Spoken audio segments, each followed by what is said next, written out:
Passage 2, let's read the blurb. The passage is adapted from Daniela Cooper, Zachary L. Tormala. Glowing reviews aren't always the most pervasive. 2018 by Harvard Business School. So, when you're reading this, you might be like, oh, is this supposed to be surprising? Because maybe people think glowing reviews are persuasive. Or if you're more of a skeptic, you could be like, yeah, that's obvious because I don't trust 5-star reviews anyway. So the first paragraph starts off by asking a question. It says, what makes a review most persuasive one way or the other? And basically the thesis of the article is probably in line 5 to 7. It says, our research on persuasion and marketing is the first to find that a moderately positive review can be more persuasive than an extremely positive review, which kind of goes along with what the blurb said. And even further, it says, line 9, a moderately positive review is even more persuasive when the default selection is extremely positive. So this is being a little bit more specific.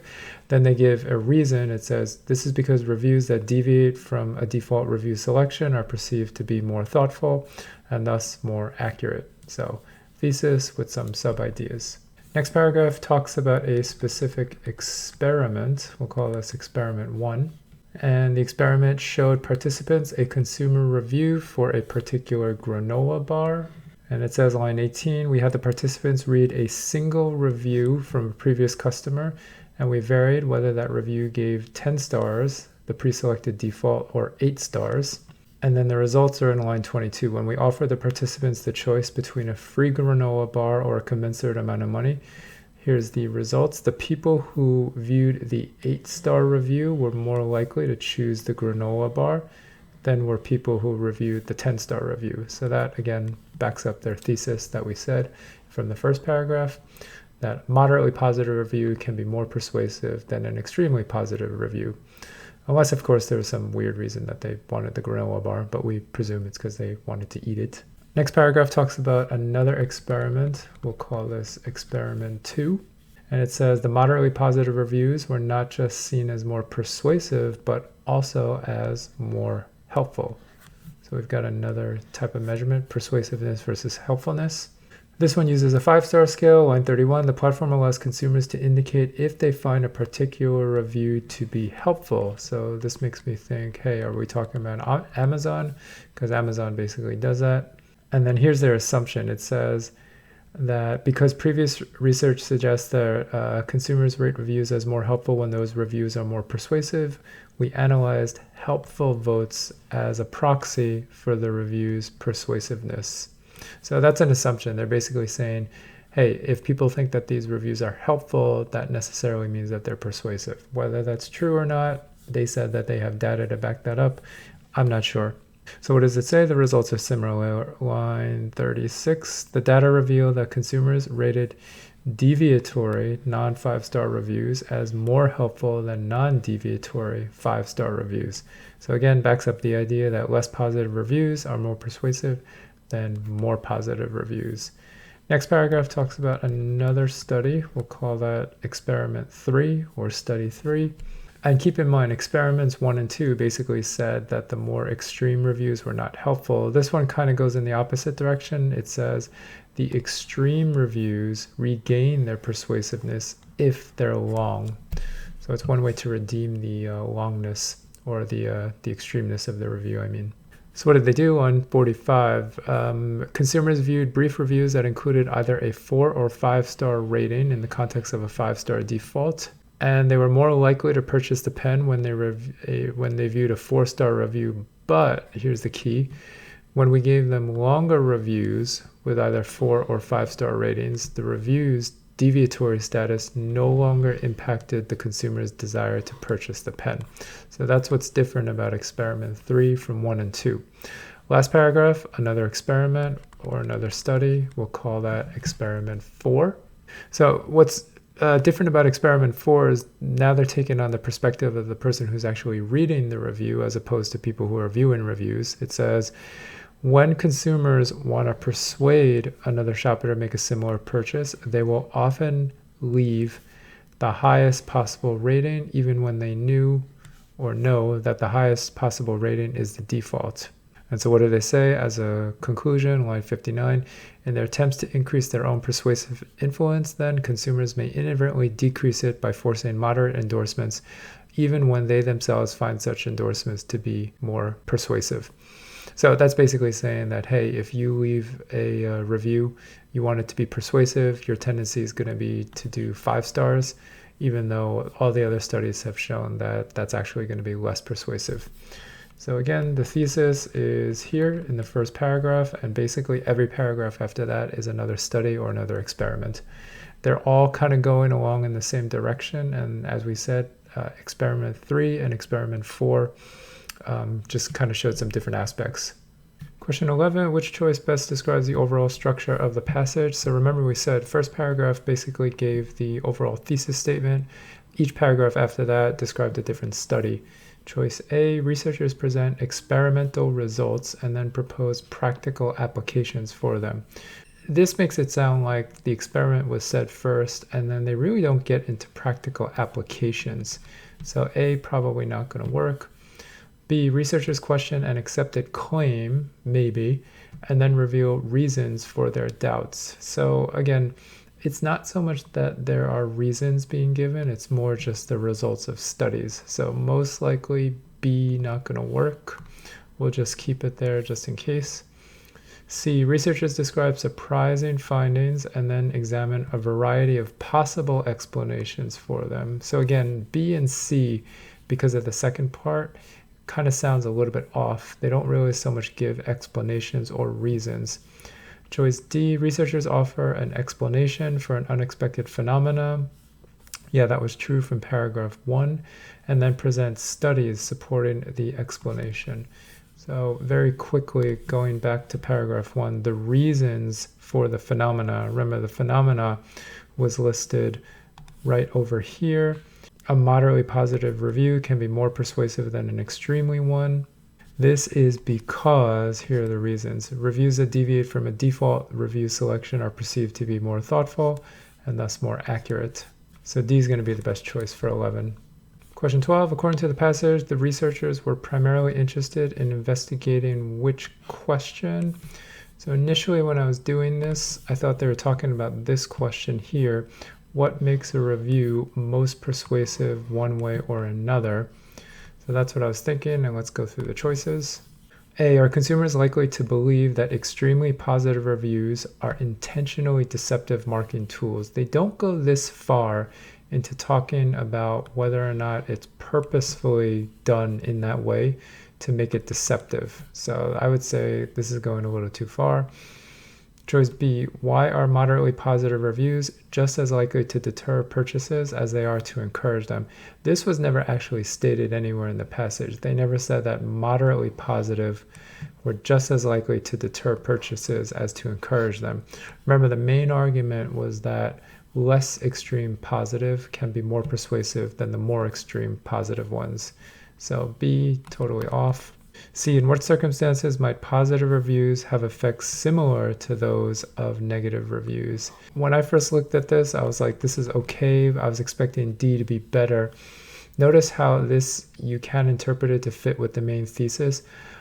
What circumstances might positive reviews, meaning to say what they're talking about here is extremely positive reviews, have similar effects to those of negative reviews? So that's basically another way of saying that if it's too positive, it might have the same effect as a negative one. Choice D, do consumers find qualitative reviews with no numerical ratings less accurate than those with numerical ratings? So they never actually asked this question. Were the reviews with or without numerical ratings more or less accurate? So that's totally off. All that means is choice C is the best one. I think it's a little bit kind of tangential in the way that it phrases things, but it is better than A, B, and D. Question 13, as used in line 12, conform to most nearly means. So let's look at it before we take our guess. Start over here in line 9. This is because reviews that deviate from our default review selection are perceived to be more thoughtful and thus more accurate than views that conform to the default. So notice there's a contrast. We're talking about reviews that deviate from the defaults and reviews that conform to the default. So what are we talking about? We're basically saying reviews that follow the default or that kind of go along with the default. So that would be my guess word.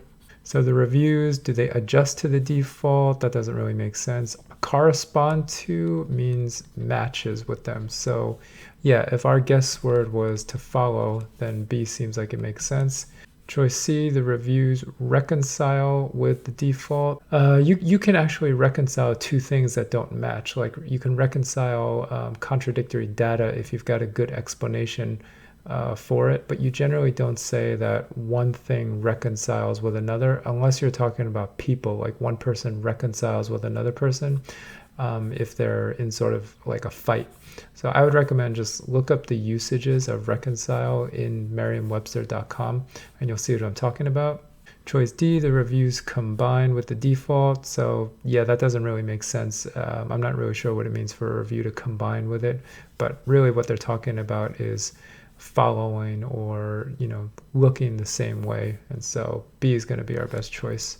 Question 14, which choice best supports the idea that when writing product reviews, review writers tend not to draw from their own experience of using reviews to make purchasing decisions? So when you're reading this, you should be thinking, oh, that was like study number 4, but if you didn't remember that, then we can basically just go through each one. So choice A, 36 to 38. Remember, we're talking about people writing reviews, not using their own experience of reading reviews. That's what you want to keep in mind in your head. So 36 starts with these. These data reveal that consumers rated deviatory non-5-star reviews as more helpful than non-deviatory 5-star reviews. So this is just the consumers using the reviews, not writing them. So this was choice A, but nothing to do with writing reviews. Choice B, 38 to 40.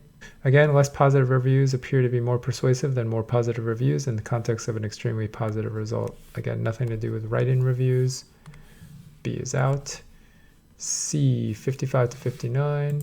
In another study, we found that when consumers want to persuade another shopper to make a similar purchase, they will often leave the highest possible rating when they know that the highest possible rating is the default. So this is definitely talking about writing. So this is a possibility, but let's read choice D and C. 59 to 63. In their attempts to increase their own persuasive influence, then, consumers may inadvertently decrease it by avoiding moderate endorsements even when they themselves find such endorsements to be more persuasive. So notice the difference between choice C and D. C kind of introduces the ideas of consumers now as the reviewers, leaving the highest possible rating. But the question is asking, which sentence best supports the idea that they tend not to draw from their own experiences. So look at what D says. Even when they themselves find such endorsements to be more persuasive. So this is basically saying that the reviewers or the consumers, when they write reviews, they do something that goes against their own experience. So that is actually more direct evidence that the question is asking, because the question is asking, it's saying that they tend not to draw from their own experiences. So this is a good example of how C is kind of in the ballpark, but D is just more precise. So just be very careful on these. You want to pick the choice that more directly demonstrates what the question is asking. Question 15, the sentence in 41 to 42 mainly serves to. So whenever they say serves to, they're asking about the purpose. What is the purpose of this sentence? I'm not even going to read the answer choices. Let's look at the sentence first. 41, in a follow-up study, we found that extreme reviews regain their persuasiveness if they are long. So what's the purpose of this? I'd say number one, it sort of introduces that experiment and the results of that experiment. It also serves to show sort of counter information or a situation in which an extreme review can be persuasive, because remember the first two experiments basically said that extreme reviews are not persuasive. So it's going to be somewhere in the ballpark, something that offers like different information or introducing the experiment. Let's see what it says. A, introduce testing conditions that determine the limits of the author's earlier findings. So yeah, that's to say that there was a limit to the earlier findings is basically to say that the earlier findings were not true in a particular case. So A sounds good, we'll keep it. B, concede the failure of a theory in its wider applications. So B is a little bit extreme. Concede means to admit. They're not saying that the theory fails in a wider application, meaning like a bigger case. They're basically saying, hey, here's a situation in which the theory, you could probably say here's one situation in which the theory doesn't work, or here's one situation in which the theory is contradicted. But I would not say it's the failure of a theory, and it's definitely not a wider application. It's basically a separate situation. Choice C, reinforce the research goal originally proposed by the author. Again, not the purpose. We're not reinforcing the research goal. We're really introducing the study, as we said. So C is off. D, suggest practical solutions to a common problem. So there are no practical solutions at all in that sentence. So A is going to be the best choice. 16, line 52, status most nearly means. Start at line 50, it says, when we gave them longer reviews with either 4 or 5-star ratings, the review's deviatory status no longer impacted consumers' desire to purchase the pen. So you kind of have to remember what's going on. What do they mean by deviatory status? So remember in this study, it says that they presented them, look at line 43, with real consumer reviews for pens, varied the review's star ratings so that some deviated from a 5-star default. So when they say that it has a deviatory status, they basically means it's not 5 stars. So if we were to think of our own word, we can say the review's deviatory, I would say standing, or even rating if you want to use that same word. So a deviatory standing or a deviatory rating. So deviatory legitimacy. Legitimacy has to do with either truth or, whether something should or should not be there in terms of a law. So that's going to be off. Deviatory nature, that one's okay because nature has to do with standing. So if something's, 4 stars and not 5 stars, that they're saying that that's its nature, the deviatory nature. Deviatory immobility, that makes no sense because immobility means you just can't move at all. They're probably thinking static is what my guess is. Why would you throw in immobility to status? Because you're probably thinking of the word static, which could mean not movable. That's my best guess as to why that's there. And prestige. So yeah, the word status can mean prestige, like a good school or a famous person has prestige or status. Here, we're not using the word that way. We're using the word more like standing or rating. So that's totally off. And so B, I don't know. It's going to be the best one out of all these choices. Question 17 and 18 should be done together. So it says, based on the passage, what would the effect on the data reflected in figure 1 be if participants in the first study had been given long reviews to read, but no other changes were made to the study? So let's look at the figure real quick. This one is percentage of participants choosing granola bar over monetary compensation based on the rating.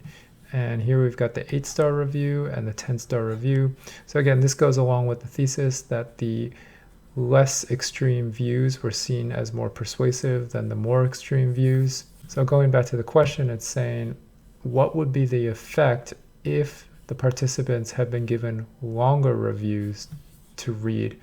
So if you remember from the passage, if they were given longer reviews, that would increase the persuasiveness and sort of counteract the effect of the extremeness. If you don't remember that, that's okay. But let's look through the answer choices real quick. The 10-star review group's percentage would increase significantly. I think that sounds right, over the percentage of the 8-star group. I'm not sure that it would exceed it, but this is kind of in the ballpark. B, the 10-star review group's percentage would increase to a level similar to the percentage of the 8-star group. So B and A are kind of similar. Notice that they're both increasing. The question is it going to go over the 8-star group or is it going to remain similar?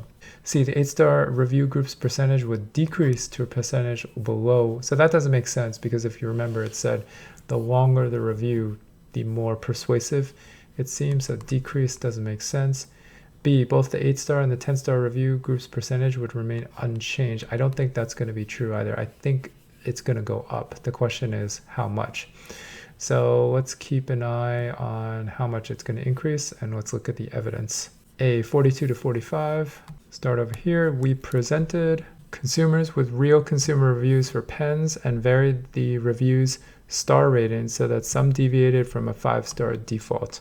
So this experiment does talk about the one where they use longer reviews, but this particular sentence doesn't actually give good evidence for what would happen to the ratings as a result. So this is choice A. Let's keep reading. 45 to 48, start right after. In the first part of this study, consumers viewed brief reviews that included either a 4 or 5-star rating in the context of a 5-star default. So explaining the experiments, again, no real good evidence. We're just talking about how they set up the experiments. 48 to 50. And you want to be very careful when they group the sentences next to each other because you really want to zoom in on what counts as the evidence. Just as in our earlier studies, those consumers were more likely to purchase the pen when they viewed a 4-star review. So this is not saying anything new, so it doesn't really sound convincing to me. Last sentence is 50 to 53. But when we gave them longer reviews with either 4 or 5-star ratings, the review's deviatory status no longer impacted consumers' desire to purchase the pen. So again, we do mention longer reviews, and they talk about the result. The status no longer impacted the desire to purchase the pen.